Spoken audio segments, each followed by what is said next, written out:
সম্প্রতি রাশিয়ার রস্তভ অঞ্চলে সামরিক প্রশিক্ষণে অংশ নিয়েছে একদল শিশু কিশোর। হাতেখড়ি হয়েছে হ্যান্ড গ্রেনেড ছোড়া ও গুলি চালানোর।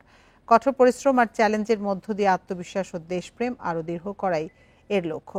প্রশিক্ষণ কার্যক্রম তত্ত্বাবধান করেন ইউক্রেন যুদ্ধে আহত রুশ সেনারা। অস্ত্র হাতে ছুটছে শিশুরা, ক্রলিং করে এগিয়ে যাচ্ছে, ছুটছে হ্যান্ড গ্রেনেডও। শত্রু মোকাবেলায় রপ্ত করছে সামরিক কলাকৌশল। সম্প্রতি রাশিয়ার রস্তভ অঞ্চলে ৮ থেকে ১৭ বছর বয়সী ৮৩ শিশুকে দেওয়া হলো এই রণপ্রশিক্ষণ। ছোটবেলা থেকে আত্মবিশ্বাসী আর দেশপ্রেমিক নাগরিক হিসেবে গড়ে তোলাই এই আয়োজনের লক্ষ্য।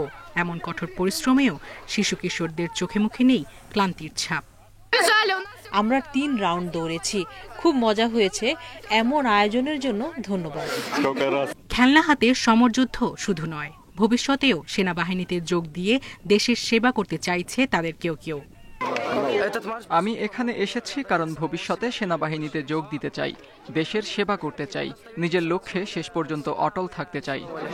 ইউক্রেন যুদ্ধে আহত রুশ সেনাদের তত্ত্বাবধানে এই প্রশিক্ষণে অংশ নিয়েছে তাদের সন্তানরাও। আমার মেয়ে এতে অংশ নিয়েছে, সে অনেক খুশি।